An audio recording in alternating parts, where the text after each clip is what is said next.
Hello everyone. Last video में हमने पढ़ा था solution of non linear equation का बाइसेक्शन मेथड, और आज इस वीडियो में हम पढ़ेंगे रेगुलर फाल्सी मेथड। ये क्या होता है? जैसे ही इसमें नाम है रेगुलर फाल्सी, यानी कि इसको हम फाल्स मेथड भी कहते हैं, और इसका करने का तरीका भी कुछ थोड़ा सेम ही है। और इसमें भी हम इक्वेशन, मतलब एक इक्वेशन दे रखी होगी, उसका हम रूट निकालेंगे। तो सबसे पहले उसको मान लो एक ग्राफ से समझते हैं हम। ये मान लो कोई ग्राफ है हमारा, ये वाई एक्सिस हो गया, ये हमारा एक्स एक्सिस हो गया, ठीक है।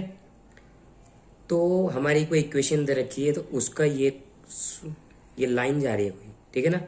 ये लाइन जा रही है, यहाँ पर एक पॉइंट होगा और यहाँ पर एक पॉइंट होगा। जैसे मैंने लास्ट वीडियो में बनाया था कि एक पॉइंट पर वो पॉजिटिव आएगी, एक पॉइंट पर वो नेगेटिव आएगी। मान लो मैंने ए पॉइंट ले लिया, ठीक है ना, ए पॉइंट ले लिया, और उस ए की वैल्यू, यानी कि ए पॉइंट लिया मैंने, और उस वैल्यू पर मैंने फंक्शन में रखी, तो उसकी कुछ वैल्यू आई, ठीक है ना। ऑब्वियस है कि पॉजिटिव आएगी या नेगेटिव आएगी। यहाँ पॉजिटिव है तो मैंने पॉजिटिव ले लिया, और यहाँ पर एक पॉइंट भी ऐसा आएगा जहां पर वैल्यू नेगेटिव आएगी, तो ये बी हो गया, और उस बी की वैल्यू मैंने फंक्शन में रखी, तो एफ बी हो गया, ठीक है ना। ये एफ बी हो गया। तो मैंने एक स्ट्रेट लाइन खींची और इन दोनों को मैंने ज्वाइंट कर दिया, और जहां पर ज्वाइंट करा वो एक यहाँ पर पॉइंट क्रिएट हो गया, यानी कि ये इस एक्सिस को इंटरसेक्ट कर रहा है, यानी कि ये जो पॉइंट है वो दोनों इनके इक्वल होगा। तो ये सी पॉइंट मान लो, और सी, जब मैं सी पॉइंट आएगा तो इस सी की वैल्यू को मैं फंक्शन में रखूंगा, यानी कि एफ सी फंक्शन हो जाएगा मेरा। जैसे ए वैल्यू रखी थी मैंने, यानी कि ए वैल्यू निकाली थी, और उस ए वैल्यू का मैंने फंक्शन में वैल्यू निकाला था। ऐसे ही बी और ऐसे ही सी, एक कहीं पर कट करिए तो यहाँ पर सी फंक्शन हो जाएगा, मतलब सी वैल्यू हो जाएगी, और उसका फंक्शन में जो वैल्यू आएगी वो हो जाएगी। तो ये तरीका है हमारा करने का, ये एक हमारा सिर्फ एक इटरेशन है। अगर मान लो अब यहां से वर्किंग शुरू हो जाती है इसकी हमारी, अगर इफ फंक्शन हमारा लेस देन 0 है, यानी कि ऑब्वियस माइनस होगा, तो जो भी हमारी फंक्शन है ना, यानी कि जो भी ये वैल्यू है, ऑब्वियस नीचे जा रही है तो माइनस होगी, तो हमारी बी हो जाएगी, हमारी सी के बराबर हो जाएगी। यानी कि जो रूट जो लाई करेंगे ना, अब ए और सी के बीच में लाई करेंगे, ठीक है ना। अगर माइनस में हुई तब, ये फर्स्ट कंडीशन है। और सेकंड कंडीशन क्या होगी? सेकंड कंडीशन होगी जब इन दोनों का प्रोडक्ट अगर प्लस में होगा, तो प्लस में जब हो जाएगा तो इतना वैल्यू तो मेरी खत्म ही हो जाएगी। जब इतनी वैल्यू खत्म हो जाएगी तो इन दोनों के बीच में मेरा रूट लाई करेगा, तो बी और सी के बीच में मेरा रूट लाई करेगा। तो अब मेरा जब इन दोनों के, या मान लो यहां पर आया है, तो अब ये पॉइंट ना, यहां पर एक मैंने स्ट्रेट लाइन खींची, तो यहां पर सी आ गया मेरा, तो एफ सी हो गया मेरा, ठीक है ना। अब मैं यहाँ पॉइंट से यहां तक स्ट्रेट लाइन खींचूंगा, ठीक है ना। यहां पर एक वैल्यू कट कर रहा है मेरे, यहाँ पर एक पॉइंट कट कर रहा है, इसको मैंने डी ले लिया, और फंक्शन मेरा एफ डी हो गया, ठीक है ना।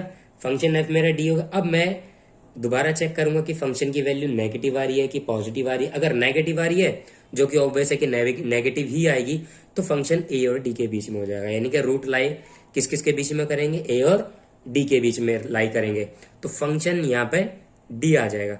तो ऐसे करते करते करते करते करीब आ जाएगा, और वो हमारी रूट के इक्वल हो जाएगा, यानी कि अप्रोक्सीमेशन होगा। ये इसमें भी थोड़ा टाइम लगता है, लेकिन बाइसेक्शन मेथड से थोड़ा फास्ट होता है, कम इटरेटिव होता है, तो इसलिए ये हमारा थोड़ा फास्ट होता है। तो जैसे जैसे होता जाएगा ये और करीब होता जाएगा, तो हमारी एग्जैक्ट वैल्यू यहाँ पर हमारी रूट हमारा आ जाएगा। अब इसका हम एक एग्जांपल है, वो समझेंगे कि ये एक्चुअल में उसकी वर्किंग क्या है, तभी समझ में आएगा। तो उसका क्वेश्चन हमारा है x³ + 4x² - 10। ये हमारी इक्वेशन है। कह रहे इसके फाइंड रूट करो और ओनली 3 इटरेशन परफॉर्म करो, ठीक है। 3 इटरेशन परफॉर्म करो और रेगुलर फाल्सी से, ठीक है। वही हमारा सेम प्रोसीजर है। सबसे पहले क्या करेंगे, हम x की वैल्यू निकालेंगे।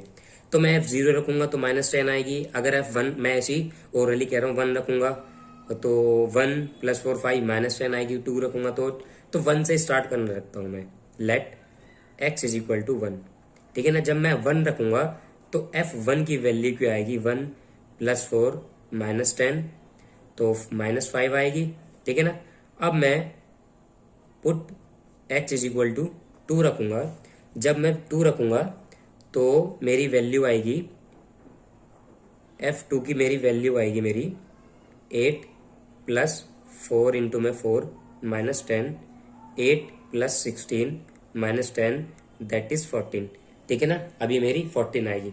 अब इसका फॉर्मूला क्या है, अब उसका हम पहले फॉर्मूला समझ लेते हैं।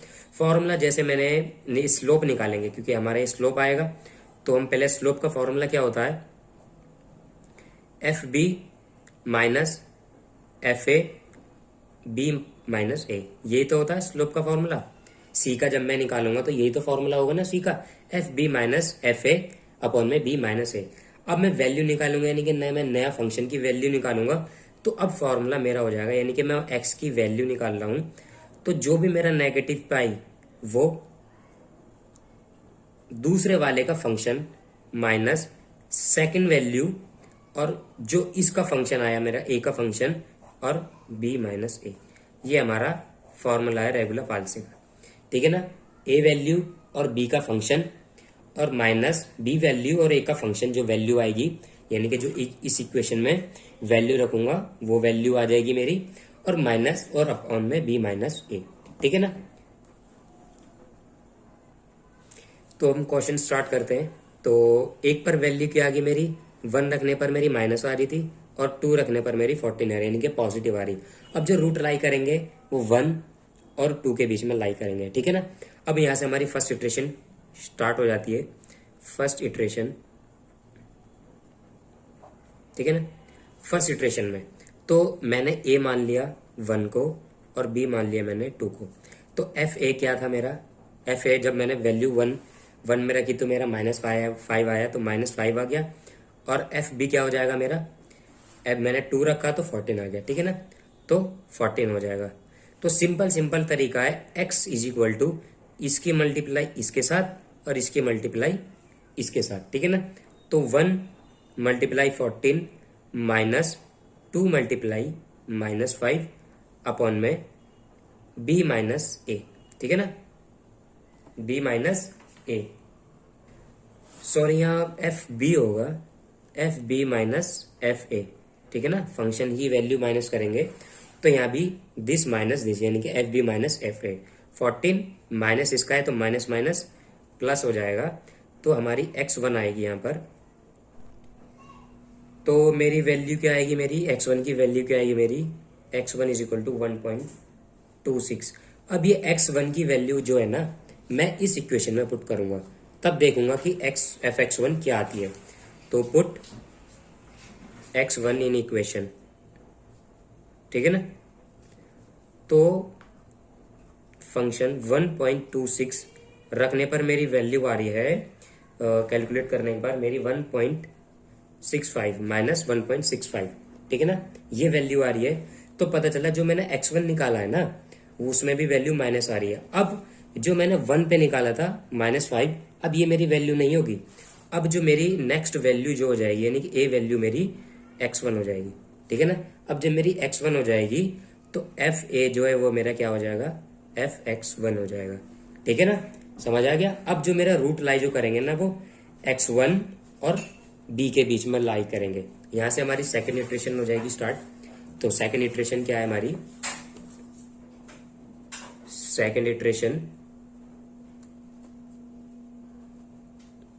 सेकेंड इटरेशन में ए क्या हो गया मेरा, ए हो गया 1.26, और एफ ए क्या हो गया मेरा, एफ ए हो गया -1.65।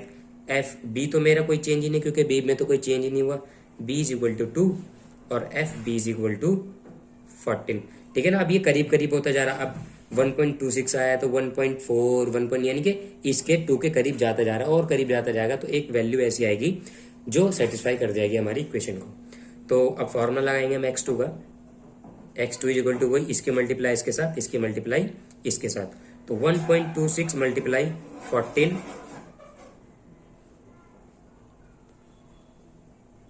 1.26 इंटू मल्टीप्लाई, मतलब multiply 14 minus 2 multiply minus 1.65 divided by this minus this, यानी कि 14 minus minus plus 1.65।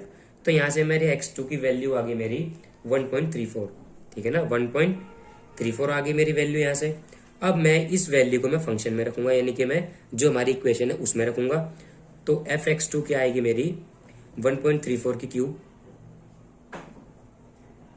Plus 4 1.34 square minus 10। तो यहां से मेरी वैल्यू क्या आ गई -0.41।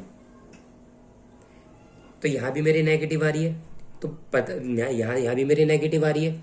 तो पता क्या चला, जो वैल्यू थी ना वो मेरी है, तो वो उससे हट करके मेरी वैल्यू क्या हो जाएगी 1.34। Now a is equal to x2 and f a is equal to f(x2).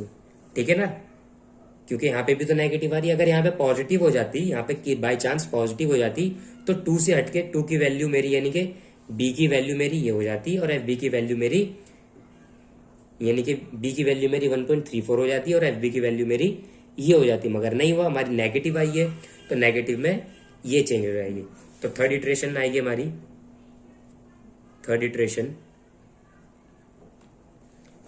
में एक ही वैल्यू मेरी क्या हो जाएगी 1.34, और एफ ए क्या हो जाएगा मेरा -0.41। ठीक है ना, और बी तो मेरा सेम है क्योंकि बी में कोई मेरा चेंज ही नहीं हुआ। बी इज इक्वल टू 2 और F B is equal to 14। वही formula, this multiply this multiply this. तो x3 क्या आएगा मेरा 14 मल्टीप्लाई 1.34 माइनस 2 मल्टीप्लाई -0.41। ठीक है ना, ये आया divided by this minus this, 14 minus minus plus हो गया 0.41।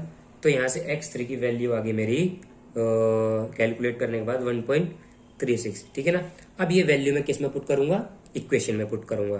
तो f(x3) क्या आ जाएगी मेरी, f(x3) आ जाएगी मेरी -0.0086, सॉरी 0.86 आएगी। तो एक जीरो नहीं आएगा, 0.086 आएगी। तो मेरे को यहीं तक थर्ड इटरेशन ही परफॉर्म करना था मेरे को। ठीक है ना, अब जो मेरा रूट लाई जो करेगा ना वो ये है, यानी कि वो दिस है। अब तो मैंने निकाल दिया, अब तो मैंने जो है 3 इटरेशन परफॉर्म करनी थी तो मैंने यहीं तक करा है। बाकी एक पेपर में 5, 4, 5, 6 तक जाएगा तो आगे जाएगा। तो यहां पर लिख दो hence required root of equation is x is equal to 1.36। ठीक है ना, हमने 3 ही इटरेशन परफॉर्म करनी थी तो हमने ये 3 इटरेशन परफॉर्म कर दी है। तो इसको अगर हमें आगे इटरेशन और परफॉर्म करनी पड़ेगी तो इस x की वैल्यू मैं इक्वेशन में रख दूंगा और वहां से कोई वैल्यू आएगी तो पॉजिटिव नेगेटिव उसको चेक करके हम आगे प्रोसीजर आगे ऐसे कंटिन्यू करते रहेंगे। आज की वीडियो में इतना ही, मिलते हैं नेक्स्ट वीडियो में। Thanks for watching.